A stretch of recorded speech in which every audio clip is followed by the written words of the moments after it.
हरे कृष्ण। मैं हूँ रुक्मदास ISKCON Nairobi से। आप सबको प्रणाम और श्री प्रभुपाद की जय। तो एक कार्य तो हम लोग सब करते हैं, वो है खाने का। आपने कभी सोचा है कि खाते हुए भी हम एक यज्ञ कर सकते हैं? कैसे? भगवद गीता में समझाया जाता है, 3 अध्याय के 13वां श्लोक में, 13 श्लोक में, यज्ञा शिस्तिना शांतो मुच्यन्ते सर्वकल विषय भुजन्ते तु अगम पापम य पचांति आत्मा कारणात्।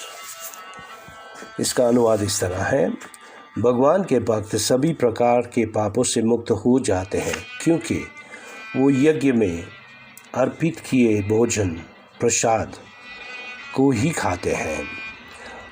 अन्य लोग जो अपने इंद्र सुख के लिए भोजन बनाते हैं वो निश्चित रूप से पाप ही खाते हैं।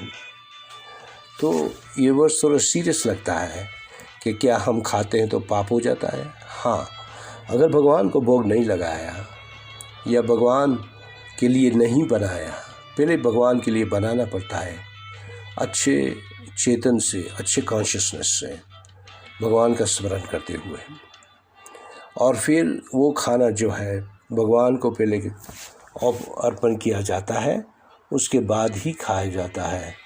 इसलिए आपको याद रखना चाहिए कि खाना भी एक यज्ञ हो जाता है। श्री प्रभुपाद जी तात्पर्य में समझाते हैं कि भगवान के भक्त या दुनिया के कितने सारे जो भी आपका धर्म है, कोई प्रॉब्लम नहीं, मगर जो भगवान, जिन लोगों को भगवान अच्छे लगते हैं, प्रिय लगते हैं, वो कभी भी ऐसी वस्तु मुंह में नहीं डालेंगे जब तक भगवान का स्मरण नहीं किया। वहाँ भगवद गीता कहती है कि स्मरण करने से पहले भी भगवान के लिए ही बनाना चाहिए। भगवान पहले खाए, उसके बाद हमें खाना चाहिए, क्योंकि जो भगवान के भक्त होते हैं वो शांत होते हैं। शांत का मतलब पीसफुल, और नेचुरली उन लोग के हृदय में भगवान के लिए प्रेम होता है। तो हम जितने भी यज्ञ करें, भले हम भगवान के बारे में सुने, भगवान का गुणगान करें, भगवान को याद करें, भगवान की पूजा करें, यहाँ तक कि भगवान के लिए ही खाना चाहिए। खाना भी एक यज्ञ बनना चाहिए, यज्ञ के रूप में भगवान को अर्पण करना चाहिए। इससे क्या फ़ायदा होता है कि तुम्हें कोई भी कलमश नहीं लगेगा, तुम्हारा हृदय एकदम साफ रहेगा। और जो लोग अपने की खुद के लिए खाना बनाते हैं, इंद्र सुख के लिए, तो असल में भगवद गीता के हिसाब से वो लोग चोर है और पापी है। तो अगर कोई व्यक्ति चोर है और पापी है तो किस तरह वो सुखी इस जगत पे रह सकता? हो ही नहीं सकता है। इसलिए भगवद गीता हमें कहती है कि हमें भगवान को भोग लगाने के बाद ही खाना चाहिए, नहीं तो नहीं खाना चाहिए। इसलिए श्री प्रभुपाद जी हमें कहते हैं कि पहले भगवान खाए, उसके बाद आप खाओ।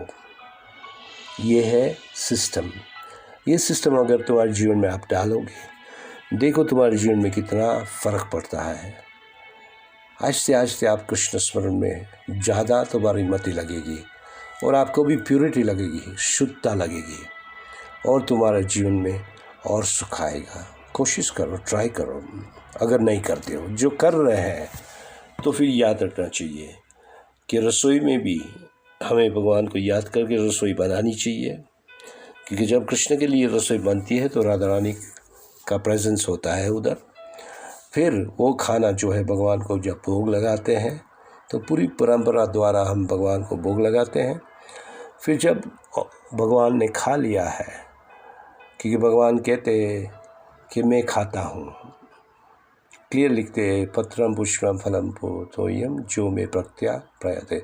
इस श्लोक में अश्नामी शब्द है। अश्नामी का मतलब जब मेरा भक्त मुझे खिलाता है तो मैं खाता हूँ। तो जब भगवान ने खा लिया है, फिर उसका जो रेमनेंट्स है प्लेट में, उच्छिष्ट कहते हैं, वो फिर हमें खाना चाहिए। वो ट्रांसफ़र करके फिर हमें खाना चाहिए। ये है तरीका भगवान को भोग लगाने का और खाने का। हरे कृष्ण। शुभ दिन बीते भगवान श्री कृष्ण के स्मरण।